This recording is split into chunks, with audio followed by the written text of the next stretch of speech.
Welcome to the Pregame Pint. I am your host, Dalton Main, and I am going to take off these headphones because I didn't expect them to echo everything I'm saying. We are here at Against the Grain Brewery, just a couple of hours ahead of the Louisville City FC game. They're playing New York Red Bulls 2. Joining me is, of course, Louisville City FC communications guy, Steve Peake. Steve, thanks for coming on. Yeah, you just have Young Jeezy playing in that the whole time anyways. I know, I should. Just so something to get me pumped up. That's all you're listening to the entire time. Now we can actually talk. And have, I know, it's going to be the best show we've had. Now I'm actually going to be able to focus on what's going on. Hopefully the audio doesn't cut out or anything. We are testing some upgrades to the Pregame Pint this week, so bear with us in case we have any issues. We're on a 30-second delay, so you'll see this 30 seconds from now. But thanks for joining us. We are here. We're here to preview the game. We're here to talk a little bit about what happened over the last couple weeks as well. Yeah. So, it's been crazy. I was just talking to some of the guys, some of the Coopers here, and said that I don't know how the players do it because I feel like I'm just emotionally drained and I'm just exhausted. And I'm doing like a tenth of what they have to do. Oh, yeah. So, I know that. And Amanda, too. I mean, she's doing way more than anybody. So I know that. And she's somehow there in the office at 7 a.m. And I'm not waking up. I'm not even awake at 7 a.m. I'm up late doing stuff. And I know she is, too. But I'm up late. And I'm like, it's getting exhausting. But you know what? We're at the halfway point of the home schedule. This is the 7th out of 14 games. So I feel like now that we have a week now to prepare for the next game and another week. We finally got rid of the weekday games for a little while. I think we can kind of catch our breath, and the team can too, and they can start to. We're coming up on a big homestand. Yes, huge. 4 home games over 4 Saturdays. I'm glad you mentioned Amanda Duffy. I want to mention real quick, if you didn't get a chance to read it, look back in my Twitter feed, at Dalton_Main. Retweet an article in the Orlando Sentinel about Amanda Duffy and the things she has done since taking over as general manager for Louisville City FC. It's a great read, very interesting. Really good. Amanda's interesting. If you get a chance, you should talk to her a little bit if she's not too busy. She's usually pretty busy. Usually, yeah. I mean, she does everything. I've never seen a GM who goes down and helps in the merch tent. She's helping hand out tickets at Will Call. She's all over the place. It's really cool, and that's what it's kind of what's asked of her, and asked everybody to kind of wear different hats. But she's helping me with communications. She's helping with tickets. She's helping out with everything because she knows the expectations are high. And now you have more and more fans coming in and jumping on board. Oh, it's just going to continue. The attendance has steadily grown. Good attendance so far. Is she going to be able to partake in halftime hug time with the Louisville Heretics? Has she not Is done there it time yet? for that? I don't know. Wayne was there last time. I got a picture of Wayne with the Heretics. That's right. I did see that. That was cool. I know. I'm a fan of the halftime hug She hasn't time. yet. I'm sure. Oh, I think she'll make it out. I think she's going to play midfield at some point. I think she's going to step onto the field. I know you were telling me James is actually on the active roster, but Amanda should be on there I don't know too. if he is anymore, but yeah, he was for Open Cup. There was a possibility that he might. He actually in the Lansing game he suited up. He was ready to go. Wait, so you're saying there was a game where James did not wear the gray sweater with the collared shirt and the pants? That's amazing. I wish I could have been there for that. Yeah, it wasn't even live streamed, so nobody really saw the dressed-down version of James O'Connor. As far as you know, James still always wears the gray sweater with the. Are they black pants or are they navy blue pants? Oh, I got to find that out. Yeah. I'll dress to match one day. See, I was thinking black, and now. I know. I don't even know. We'll have to look closer, but I don't want to stare at James's pants too long. So, anyway, let's steer away from James's pants and back to Tuesday. A very tough loss at Chicago. You were there. I was there. It was actually a quite nice evening weather-wise. And a few other people were there. A few other people. There were a few other people. Honestly, if you looked at the stands, it didn't seem like there were a lot of other people there. It was me, you, and our turnout. We had a few friends and they had a few friends and family in the stands, and the Coopers and the other supporters. They had a good traveling contingent for Louisville City. Shout out to all the people that took that bus up there. Awesome. Martin French, I believe, drove the van. He told me, "I'm the driver," in his Irish accent. That was the driver. I said, that was wow. good. So that's wow.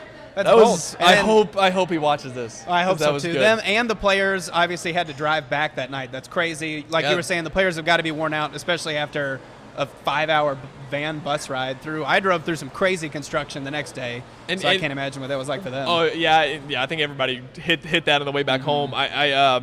You talked about, we kind of already touched on it already, but they flew out to Montreal the week before, straight from the Montreal game where it rained. They go to Rochester, play that game on Saturday. They leave straight from the Rochester game, go to Chicago, And, it's just they were gone for a whole week. So they finally get back, and, you got some guys who were banged up. Tarek, I don't know if he put it out on social media, so it's okay to talk about it.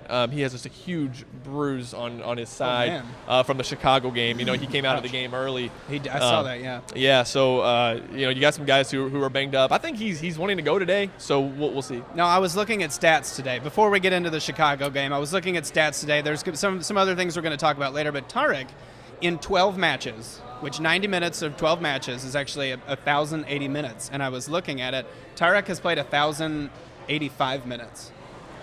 And the next highest is Scott Goodwin at 1,080. This is according to USL stats. Tarek has played 5 minutes more than the games that we've played so far. That's really impressive. So he's really impressive. He's played 1,085 minutes.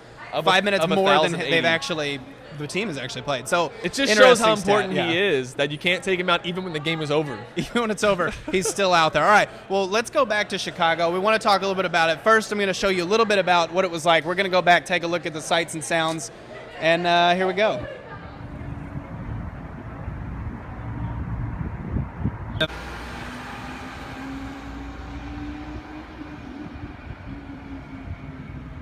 Well, it's going to be a hard matchup against any MLS team, but I feel like there's always a chance for anybody to win on any day, so our chances are all right. Even though they don't have the technical skill, there's a lot of raw intensity to USL. So, personally, I don't need to see pretty soccer, but being able to see just good soccer and it's fun soccer. Well, it's pretty special, especially being, a first-year team, to play, such a big opponent and get a chance to move on and really show themselves on the national stage. There's been a lot of talk around Matt Fondy because he was a former Fire player, and that, at least in the Fire fan base, there's been a little bit of criticism because he'd play, he wasn't scoring, his standards of play was not what we wanted. So if he scored against us, there'd be a particular poke in the eye for that.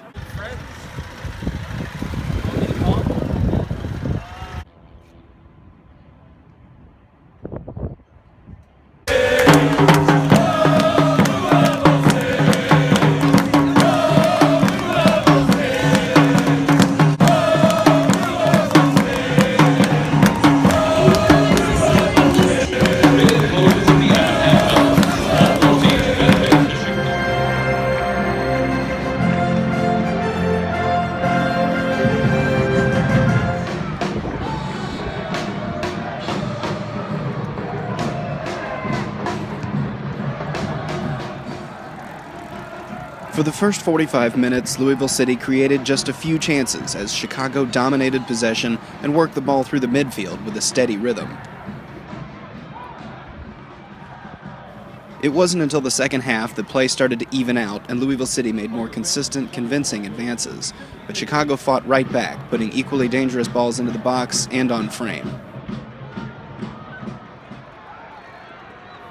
In the 116th minute, Chicago finally struck the deciding blow, when a scramble in the box let Chicago fire a shot that deflected off the chest of Quincy Amirikwa and into the back of the net.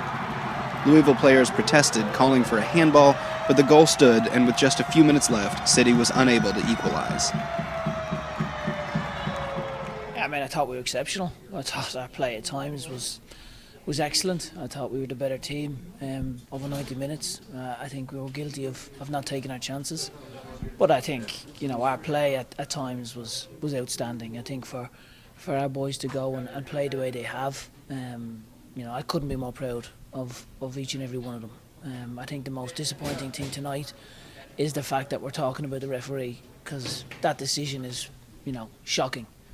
So I think for that game to be decided by a decision like that is really, really poor.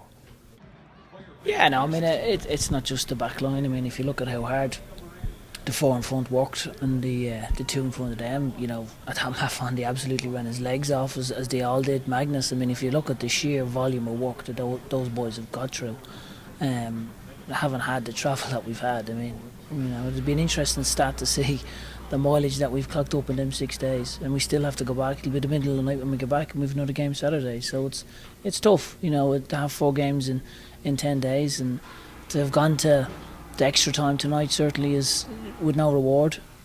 it definitely stings.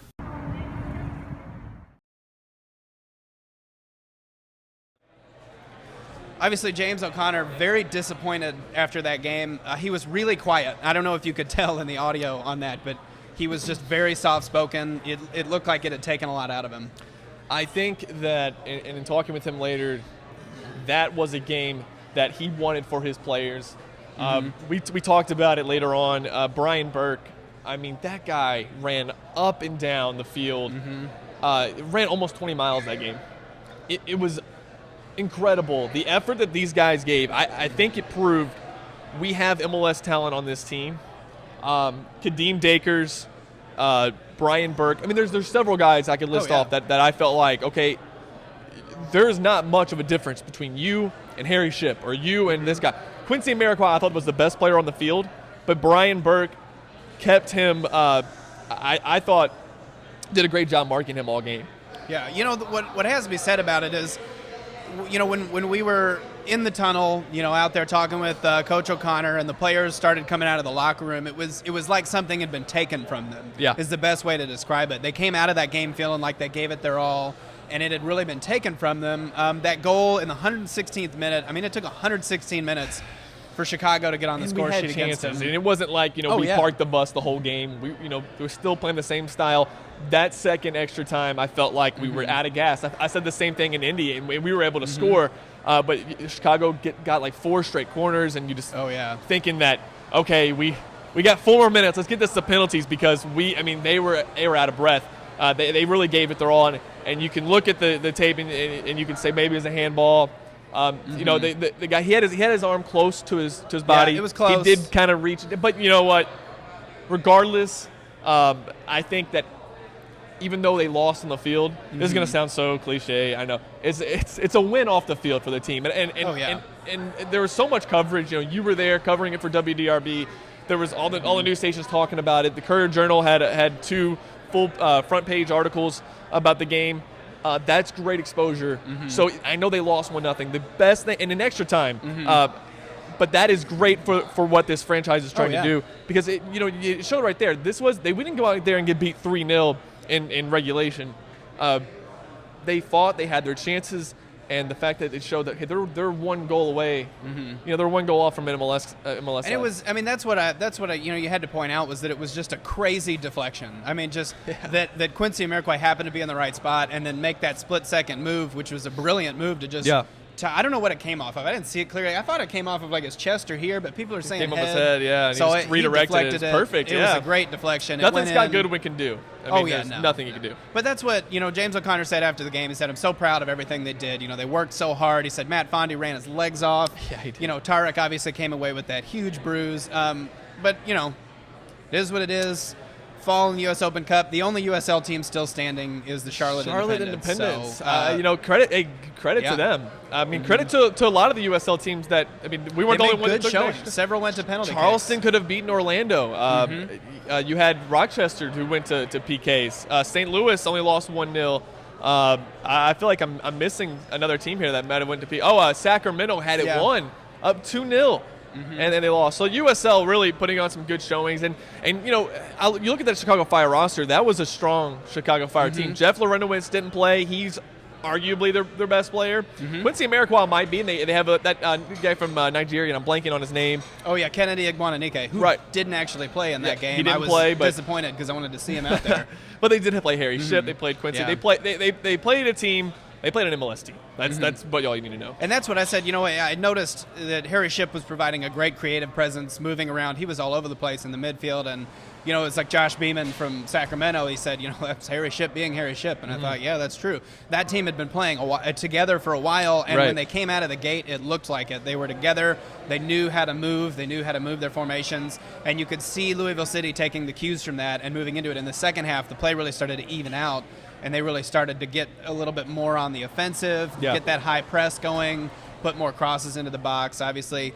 But that's the U.S. Open Cup. I think a lot of people in Louisville are new to it. It hasn't really happened here yet, obviously, because we haven't had a pro soccer team. But people are experiencing the U.S. Open Cup now, and it's obviously an awesome thing. And I think now with a stronger USL with 24 teams. I think we're going to look for bigger things next year out of the U.S. Open Cup. Yeah, I mean, the talent discrepancy, you saw it there. It's not that far off. And I said the same thing about minor league, AAA baseball to the major leagues. A major league baseball player is a minor leaguer who got the chance, and that's that's what these guys are. They're going to get that chance, and they're going to get up to the next level if when that opportunity comes. But yeah, it was a fun tournament. I think we're going to see. Maybe not this year. I mean, I hope Charlotte can win a couple more games. I think you're going to see some USL teams get into that semifinal match, and it'd be so cool to see the USL represented in the finals. Well, Charlotte, of course, is going up against the Chicago Fire in the next round, so they can look to the Louisville City game. Obviously, look at the replay and take a little bit away from that and see what they can do. But turning back to the USL now, Louisville coming off of the 3-game road stand.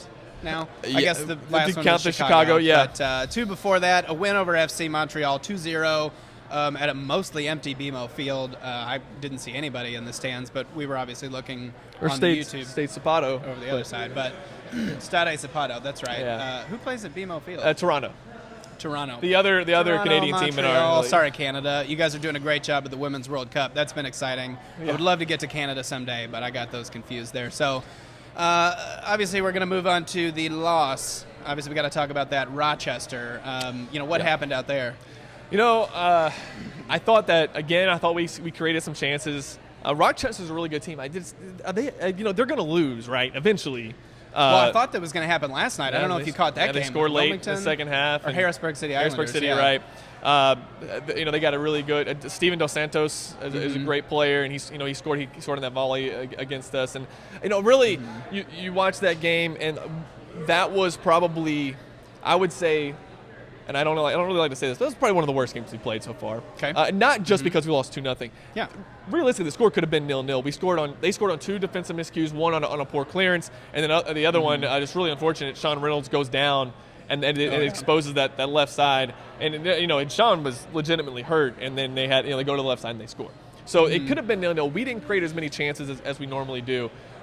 Still struggling with the corners. You finally get one against Montreal after going, I think, 83 without one, or 83 the only one, and that wasn't even technically off a corner. I think Aiden Quinn settled it and got it to Connor, who scored. So same issues in Chicago. There was a time Juan Guzman late in the game, we have a chance to get a late equalizer, and we got to the corner.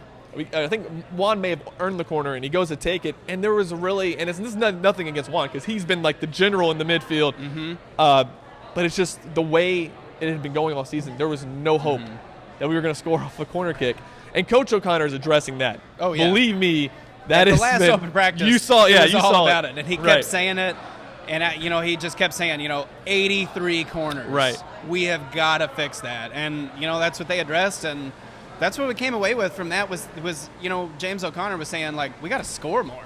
Right. And, and I kind of thought, that's how you win the games. But true. I think the players are frustrated with all those draws, especially when they had, 1-1 score lines. I don't think there's been a 0-0 score line. But hasn't yet. We've been shut out twice. I think one of the things, too, you look at with this team, they now play 230 minutes without a goal.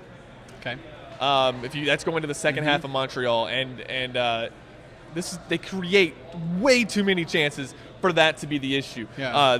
They have yet to win a game where the opponent has scored. So there's a lot of 1-0s or a lot of 1-1s, like you said, 2-0s. We scored 7 goals in those back-to-back games with Toronto and Wilmington. But this team is so capable of scoring multiple goals in a game, and they've shown it all season. That even the Toronto game, I think coach was a little disappointed. He's like, we left goals. We should have scored 7. Yeah. No disrespect to the opponent, but we were right there to score. And you watch that Chicago game, and you're thinking, how many times did we have a chance to just go ahead and fire it towards the goal, and instead took one too many dribbles? And I think what's going to stick out in everybody's mind is Niall McCabe when he was one-on-one with the keeper and he tried to pull it back. Beautiful cut back to send the defender sliding. And that's what you want to do. Yeah. But he took one more touch, one touch too many. Just wasn't able to pull the trigger before the defense caught up with I think him, a lot of it is now it's a mental thing. They're not taking a whole lot of shots. Now the players are looking for that perfect shot instead of just cracking one towards the goal. And how many times, Dalton, do you see in a match where you don't score in the initial shot, but it's when you get the keeper out of position from one of the shots you take and the rebound, and the guy's able to clean it up. So this team is just we've reached that halfway point of the home schedule.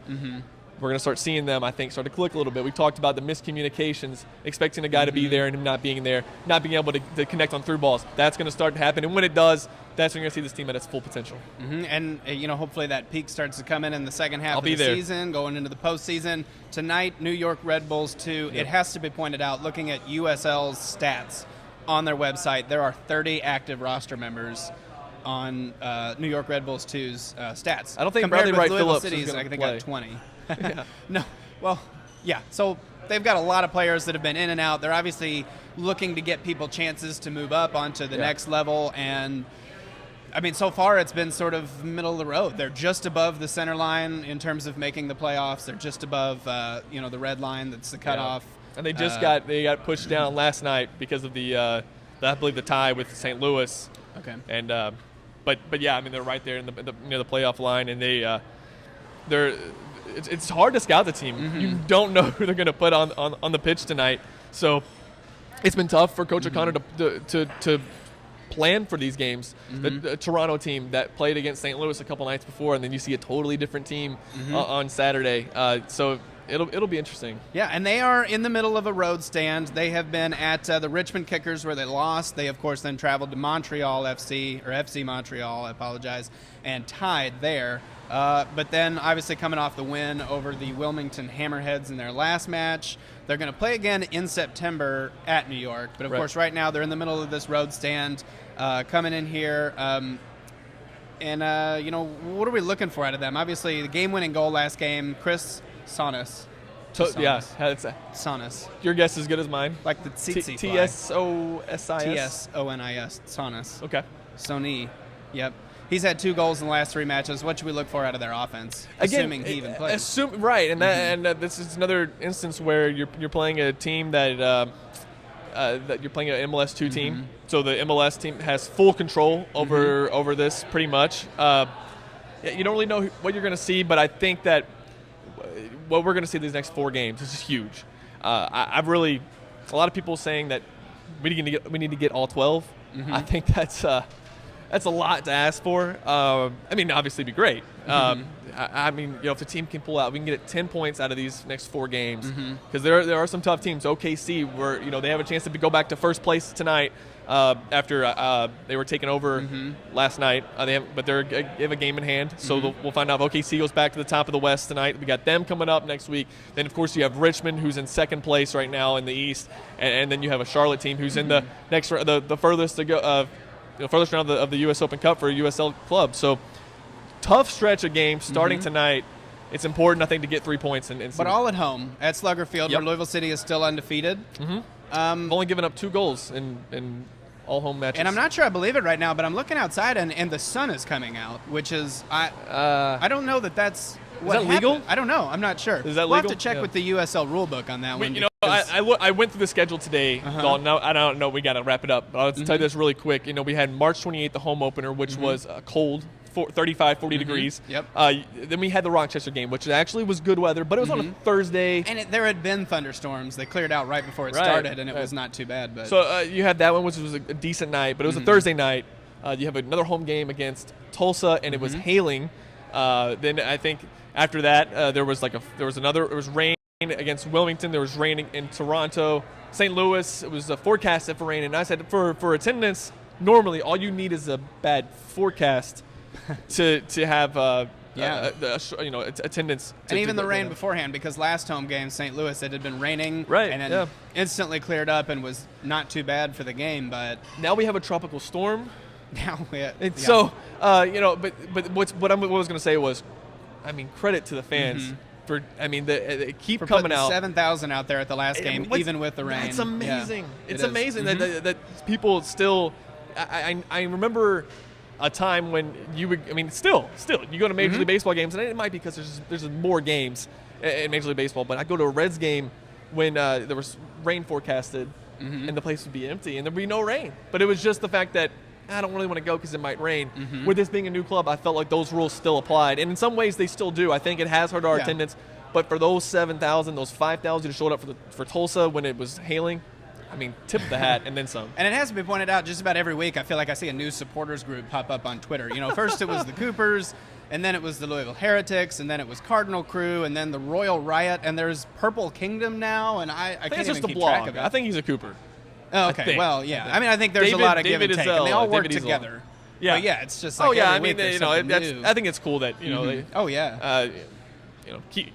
as long as everybody's under the same umbrella of Louisville City fans, I think it's great. As long as they're putting bodies in the seats for you guys, right? Whatever you got to do. All right. Well, obviously the game tonight, 7:30 p.m. against New York Red Bulls 2. The sun is out right now. Hopefully it stays. We're told the rain is done for the day according to the forecast. So we'll see how that goes. Yep. Looks like we lucked out. I know there was looking at it. When I had to bring it up in the meeting that, hey man, it looks like we have a 100% chance of rain at game time. Did she fire you? Is that what we're learning? I don't think we're allowed to said, talk about Steve, rain get anymore. No more talk about rain. Every time the door opens, though, I feel like I'm going to look and just see, like, it sounds like rain is just... Oh, I know. That's... They've got this nice, I don't know if it's a heater or an air conditioner or if it doubles as both, but it's right on the door and it just blows a bunch of air right as soon as the door opens. But it sounds like a tropical storm every time we open it, and conveniently, there is one of those. Steve, thank you so much for joining me. We're going to move on now. We're going to get... Hey, Taylor. We're going to get Taylor Sorrells back in here. He is going to bring the pregame pint into the pint. No, he's not.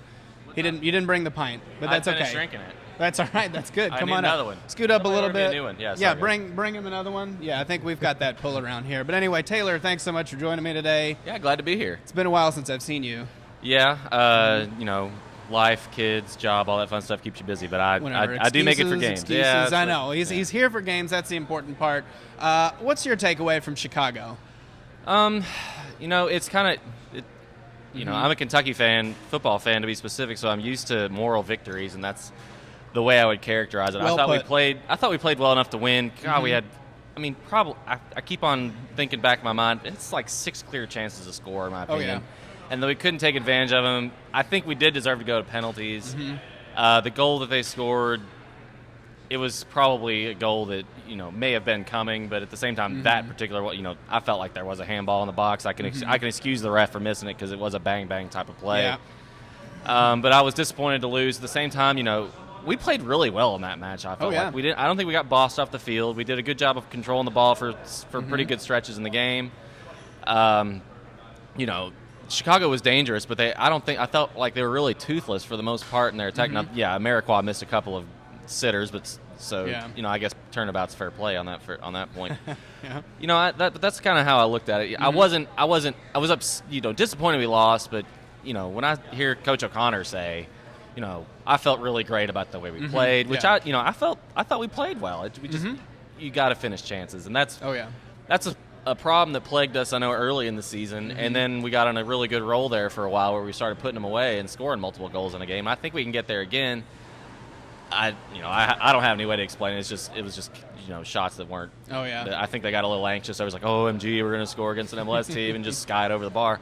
And I feel for the guys. I'm sure they're just as disappointed as the rest of us are. But that's so now, did the Coopers have a watch party here for that? We did. Were you here? Or no, it didn't turn out. Okay. No, I was watching on my. I got Chromecast. Oh yeah, which is a good way to do it. If you're not using Chromecast to watch this right now, you should be. Anyway, tell your friends.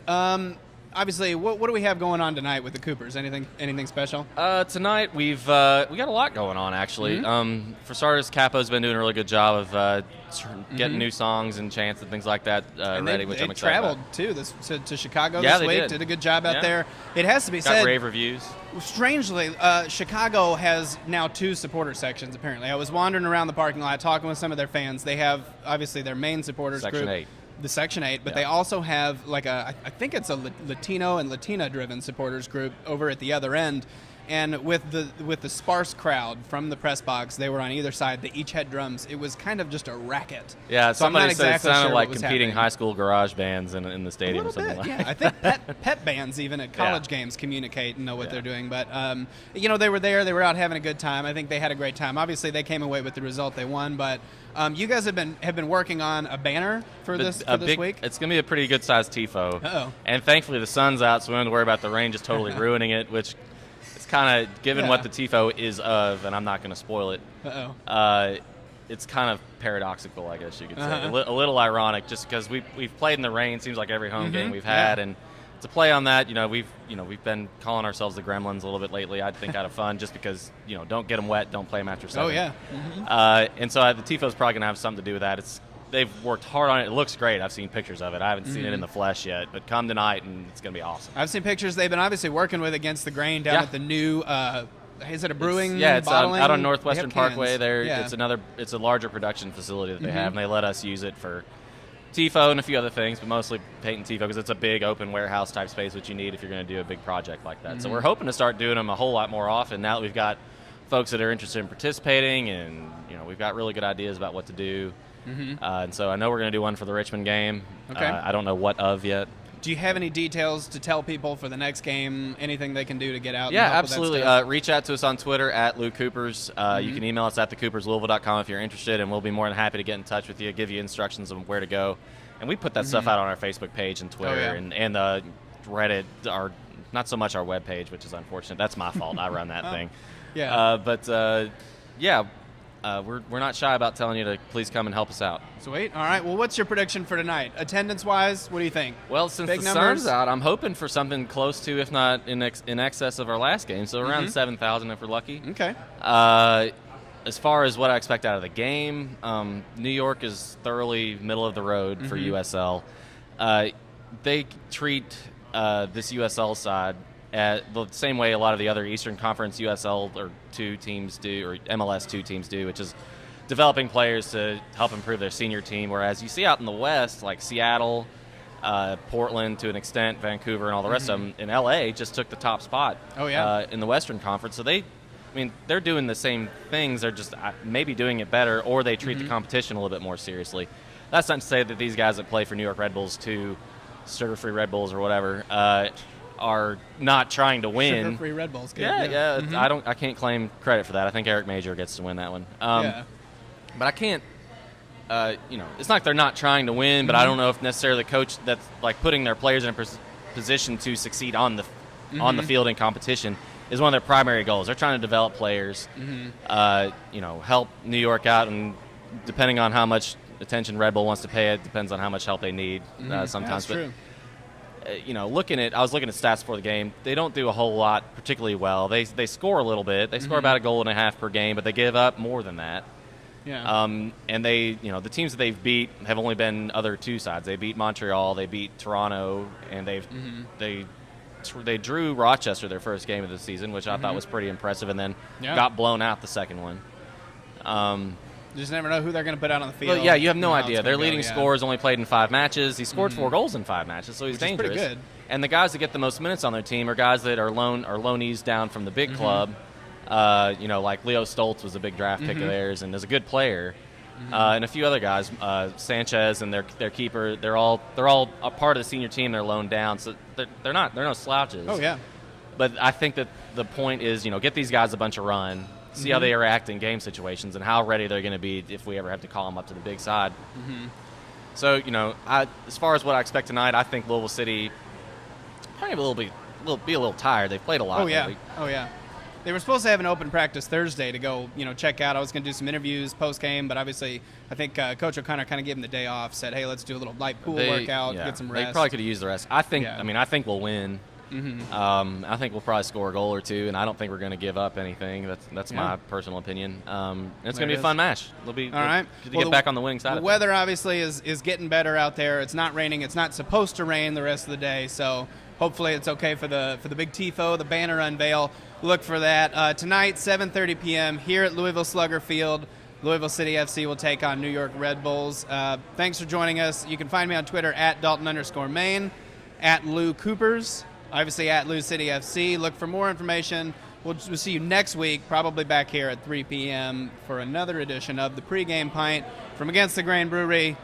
Taylor Sorrells. Sorrells. I'm Dalton Main. Let's go City. We'll see you next week.